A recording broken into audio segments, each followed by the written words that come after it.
अस्सलाम वालेकुम स्टूडेंट्स, मैं हूं इज़्ज़ा बतूल। उम्मीद करती हूँ आप सब बिल्कुल ठीक ठाक होंगे। अच्छा प्यारे बच्चों, आज मैं आपको 9th क्लास के इंग्लिश के फुल बोर्ड की पेपर प्रेजेंटेशन बताऊंगी। ये paper presentation class 10th first year और सेकंड ईयर के स्टूडेंट्स के लिए भी है। उनके जो क्वेश्चन 9th क्लास से मिलते जुलते हैं, जैसे शॉर्ट क्वेश्चंस और समरी, वो यहाँ से उसकी पेपर प्रेजेंटेशन देख सकती हैं। सबसे पहले प्यारे बच्चों, मैं आपको बताऊं जो चीज़ें मैं इस्तेमाल कर रही हूँ। यहाँ पे मैंने 605 मास्टर कलम मार्कर और 604 मास्टर कलम मार्कर्स इस्तेमाल किए हैं। अगर आप ब्लू के साथ साथ ब्लैक मार्कर भी यूज़ करना चाहते हैं तो आप इनमें इन्हीं मार्कर्स में ब्लैक मार्कर भी ले लें। और अगर आपके पास ये कट मार्कर्स नहीं हैं तो कोई बात नहीं, आप सिंपल मार्कर से भी इस तरह की पेपर प्रेजेंटेशन कर सकते हैं। जो पेन मैं यूज़ कर रही हूँ वो यहाँ पे बहादुर का पेन है। तो वीडियो को स्टार्ट करते हैं। सबसे पहले जब चेकर आपको आंसर शीट देगा, आपके पास 3 से 4 मिनट्स होंगे। जब चेकर एमसीक्यूज़ की शीट लेने जाएगा, उस 3 से 4 मिनट्स के अंदर अंदर आपने मार्जिनल लाइंस ड्रा करनी है। अब मार्जिनल लाइंस में आपने ज़्यादा टाइम नहीं वेस्ट करना, क्योंकि उसके लिए आपके पास थोड़ा सा टाइम होगा। आपने एक लार्ज स्केल लेना है और इस तरह मार्कर को साइड से कट कर लेना है। ठीक है, इससे क्या होगा, डबल लाइंस लगेंगी जिस तरह मैंने यहाँ पे लगाया। इसकी भी एक वीडियो पूरे चैनल पे मौजूद है, यहाँ पे डिस्कस नहीं करते वरना टाइम वेस्ट होगा। तो प्यारे बच्चों, सबसे पहले आपने ऊपर सेक्शन 1 की हेडिंग देनी है। इंग्लिश का बोर्ड का पेपर आप देखेंगे, उसमें 2 सेक्शंस होते हैं। सेक्शन 1 में सारे शॉर्ट क्वेश्चंस होते हैं और सेक्शन 2 में बाकी क्वेश्चंस होते हैं। तो सेक्शन 1 लिखने के लिए मैंने यहाँ पे 605 मास्टर मार्कर यूज़ किया। फिर मैं क्वेश्चन नंबर 2 की हेडिंग दूंगी। क्वेश्चन नंबर 2 में शॉर्ट क्वेश्चंस हैं। अब शॉर्ट क्वेश्चन को हम पार्ट से रिप्रेजेंट करेंगे। पार्ट 1, अब पार्ट 1 मेन हेडिंग नहीं है, सब हेडिंग है, तो उसके लिए मैंने यहाँ पे 604 मास्टर कलम मार्कर यूज़ किया। ठीक है, अब शॉर्ट क्वेश्चन में आपने एक अहम बात का ध्यान रखना है कि कोई अगर उसकी मेन हेडिंग बनती है, जैसे यहाँ पे उन्होंने पूछा था पैट्रोटिज्म के बारे में, तो ये मेन हेडिंग थी, मैंने मेन हेडिंग बना ली। इससे क्या होगा, चेकर को बार बार क्वेश्चन पेपर को देखना नहीं पड़ेगा कि बच्चे ने कौन सा शॉर्ट क्वेश्चन अटैम्प्ट किया है, और फिर आपको मार्क्स भी अच्छे से मिलेंगे। तो आपने कभी भी पूरा पूरा सवाल नहीं लिखना, वो टाइम वेस्ट होगा। आप सिर्फ हेडिंग दे दें। हेडिंग दी, मैंने पेन से लिखा। पेन से लिखने के लिए अब जहाँ पे मेरी हेडिंग ख़त्म हुई थी वहाँ नेक्स्ट ही मैंने पेन से लिखना स्टार्ट कर दिया। ठीक है, पेन से लिखते हुए जो चीज़ें आप अंदर हाईलाइट करना चाहते हैं, प्रोमिनेंट करना चाहते हैं, उसको आप मार्कर से लिख दें। अब यहाँ मैंने ब्लैक मार्कर यूज़ किया है। ब्लैक बिल्कुल अलाउ होता है, आप यूज़ कर सकते हैं। अगर आप नहीं यूज़ करना चाहते तो कोई बात नहीं। उसके बाद मैंने पार्ट 2 की हेडिंग दी और पार्ट 2 लिखना स्टार्ट कर दिया। अब प्यारे बच्चों, मैंने यहाँ पे एंडिंग लाइंस नहीं लगाई, क्योंकि अभी मेरा क्वेश्चन नंबर 2 एंड नहीं हुआ। जब एंड होगा फिर हम एंडिंग लाइंस लगाएंगे। अच्छा, पार्ट 2 में ना कोई हेडिंग नहीं बन रही थी, तो अगर किसी शॉर्ट क्वेश्चन में कोई हेडिंग नहीं बनती तो उसको लिखने का फिर ये तरीका है। शॉर्ट क्वेश्चन लिखा, जो मेन बात थी, जो चीज़ उन्होंने हमसे पूछी थी, उसको प्रोमिनेंट करने के लिए मैंने मार्कर से लिख दिया। ठीक है, जब हेडिंग ना बने, या फिर हो सकता है काफ़ी सवाल होते हैं जिनकी हेडिंग्स नहीं बनती, तो अगर हेडिंग ना बने तो फिर उस सवाल को लिखने का ये तरीका है। अब अगर आपका क्वेश्चन नंबर 2 कंप्लीट हो जाए या सारे शॉर्ट क्वेश्चंस कंप्लीट हो जाएं, तो आखिर में आपने ये एंडिंग लाइंस इस तरह लगानी है। ठीक है, ये हमारा फर्स्ट पेज था। इस तरह आपने सारे शॉर्ट क्वेश्चंस अटेम्प्ट करने इंग्लिश के। अब चलते हैं जी क्वेश्चन नंबर 3 की तरफ।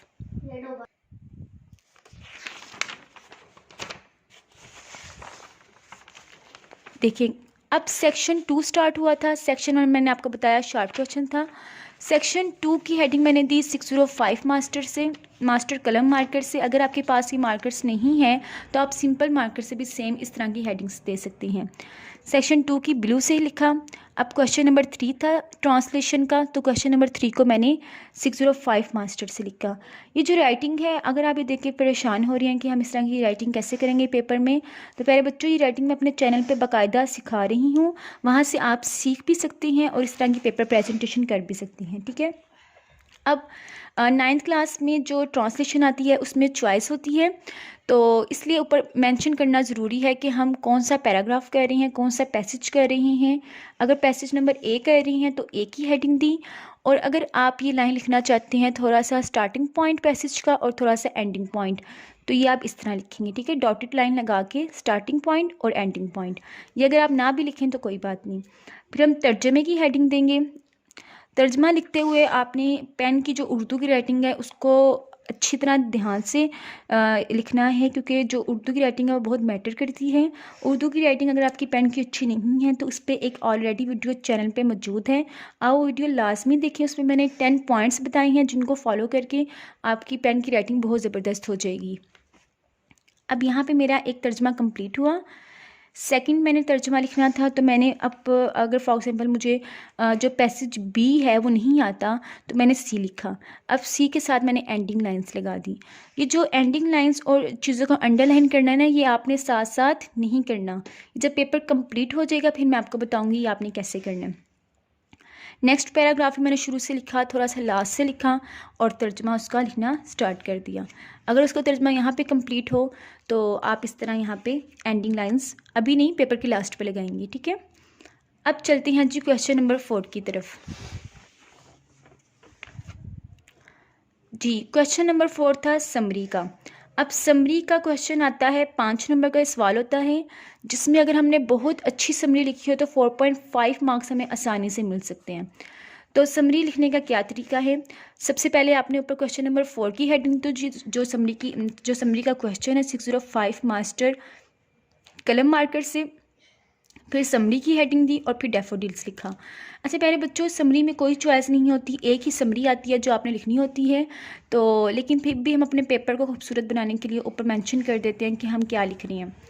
अच्छा, अब समरी का जो पोइट का नाम होता है ना, वो आपको याद करने की ज़रूरत नहीं है, क्योंकि स्टेटमेंट आती है कि समरी लिखें, साथ पोइट का नाम भी मेंशन होता है, तो आप वहाँ से देके पोइट का नाम लिख सकते हैं। और इस तरह आपने समरी जब भी लिखनी है तो पैसेज की फॉर्म में लिखनी है। पैसेज 1 यहाँ कंप्लीट हुआ, सेकंड पैसेज, ठीक है। और फिर जब समरी में कोटेशन लिखनी है तो कोटेशन लिखने का ये तरीका है। समरी की पेपर प्रेजेंटेशन की वीडियो, एक अलहदा वीडियो मौजूद है, आप वहाँ से भी ज़रूर देखिएगा कि समरी किस तरह लिखते हैं। तो समरी आपकी होनी चाहिए मैक्सिमम 2.5 पेजेस की और मिनिमम 2 पेजेस की, ठीक है। आप अपने टीचर से पूछ लें, थोड़ा सा रद्दोबदल हो सकता है। तो इस तरह आपने समरी लिखनी है। अब समरी लिखने के ना 2 तरीके हैं। दूसरा तरीका भी मैंने आपके साथ शेयर किया है,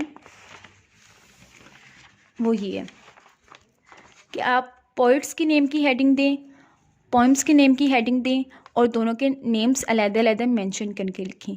इनके मार्क्स नहीं होते क्योंकि ऑलरेडी स्टेटमेंट में गिवन है, लेकिन अगर आप इस तरह लिखेंगे तो काम ज़्यादा खूबसूरत लगेगा, ठीक है। अब चलते हैं जी नेक्स्ट क्वेश्चन की तरफ।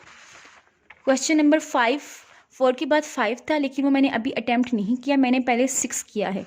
इसकी रीज़न मैं आगे चल के आपको बताती हूँ। जी क्वेश्चन नंबर 6 था स्टोरी। अच्छा, अब 9th क्लास में चॉइस आती है, स्टोरी लिखनी होती है, लेटर या फिर डायलॉग, ठीक है। तो मैंने पेपर प्रेजेंटेशन स्टोरी और लेटर की बताई है, डायलॉग की नहीं, क्योंकि मुझे लगता है डायलॉग बिल्कुल भी इम्पोर्टेंट नहीं है, आप उसको ना याद रखें। आप स्टोरी और लेटर सिर्फ याद कर लेंगे तो आपका पेपर आसानी से अटैम्प्ट हो जाएगा। अच्छा, अभी मैं बताती हूँ कि पेपर में आपने स्टोरी लिखनी है कि लेटर लिखना है। पहले इसकी पेपर प्रेजेंटेशन देख लें। अच्छा, क्वेश्चन नंबर 6 की हेडिंग दी, स्टोरी की हेडिंग दी। अब स्टोरी में उन्होंने मोरल लेसन दिया होता है, तो मोरल लेसन जो हमें वो देंगे हमने वो ऊपर मेंशन कर देना है, ताकि चेकर को पता चल जाए कि हम क्या काम कर रहे हैं और कैसा कर रहे हैं। जब भी आपने स्टोरी लिखनी है तो पैसेज की फॉर्म में लिखनी है। स्टोरी में कोई अगर कोटेशन आ जाए या कोई सेइंग आ जाए, किसी का कोई कोल या अकवाले ज़री हो, तो उसको लिखने का ये तरीका है, ठीक है। 604 मार्कर से हम लिखेंगे। फिर लास्ट पे स्टोरी में हमने मोरल लेसन लिखना है, और जो मोरल लेसन हमने स्टार्ट पे लिखा था, जो स्टेटमेंट हमें उन्होंने दी थी, वही हम लास्ट में लिखेंगे।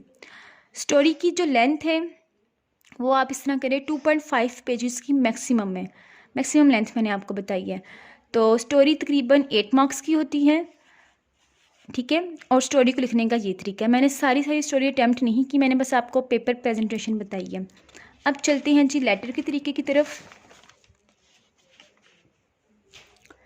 क्वेश्चन नंबर 6 लेटर का भी वही है। अब लेटर की स्टेटमेंट मैंने 604 मार्कर से दी है और फिर मैंने सिंपल लेटर लिखना स्टार्ट कर दिया है। अब लेटर में ना कुछ चीज़ें होती हैं जो बहुत इंपॉर्टेंट होती है, जैसे एग्जामिनेशन हॉल के बाद कॉमा आना है कि डॉट आना है, CTABC के बाद डॉट कॉमा, ये जो मैंने तरीका बताई बिल्कुल ठीक है, आप इसको फॉलो करें। और यहाँ पे एक अहम बात अगर आए माय डियर मदर, तो आपने इस तरह लिखना है, ठीक है, M कैपिटल D स्मॉल और ये वाला मदर का M कैपिटल। लेकिन अगर आप लिखना चाहते हैं डियर मदर, तो आपने डी कैपिटल और मदर कैपिटल, फिर माई अगर हम नहीं लिखेंगे तो फिर ये तरीका है। फिर आपने in the form of passage letter लिखना है। जितना लेटर आपका कंप्लीट होगा उसको कंप्लीट करने के बाद आपने एंड कर देना है। अच्छा, अब मैं आपको मशवरा दूंगी, अगर आपने स्टोरीज़ भी याद की हैं तो लेटर्स भी याद किए हैं, तो मैं ये मशवरा दूंगी कि आप लेटर्स अटैम्प्ट करें, क्योंकि लेटर्स का जो ये वाला तरीका है ना, इसके बहुत ज़्यादा मार्क्स हैं, यानी कि आधे मार्क्स तो ये वाला तरीका कहा जाता है। तो इस वजह से जब आप सिर्फ इतना सा लिखते हैं तो आपको काफ़ी मार्क्स मिल जाते हैं। बाकी भी आप लिखें, मार्क्स गेन करें, लेकिन लेटर में मुझे लगता है मार्क्स हासिल करना ज़्यादा आसान है।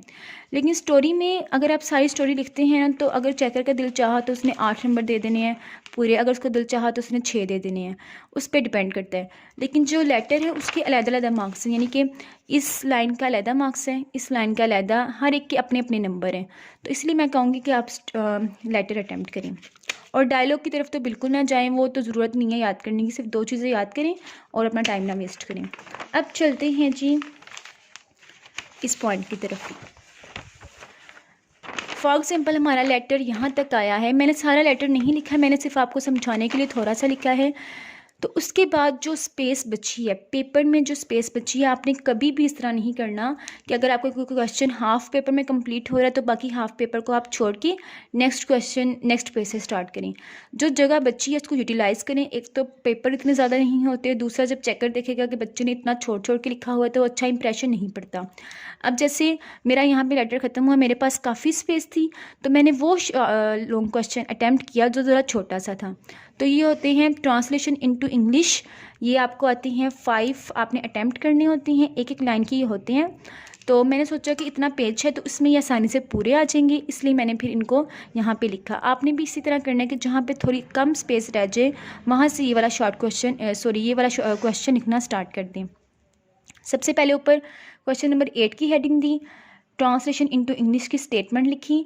अब अगर आप ये स्टेटमेंट ना भी लिखें तो कोई बात नहीं, सिर्फ आप नंबरिंग दे दें हम कौन सा नंबर लिख रहे हैं, लेकिन मैं आपको ये मशवरा दूंगी कि आप ये स्टेटमेंट लाजमी लिखें, क्योंकि इंग्लिश के पेपर में काफ़ी टाइम होता है, आप इजीली पेपर अटैम्प्ट कर लेते हैं। तो ये स्टेटमेंट लिख दें ताकि चेकर को बार बार क्वेश्चन पेपर ना देखना पड़े कि स्टेटमेंट क्या है। इस तरह उर्दू में स्टेटमेंट लिखी, उसकी इंग्लिश करते गए हम लोग, ठीक है। अगर आपको यकीन है कि आपने जो लिखे हैं वो बिल्कुल ठीक है तो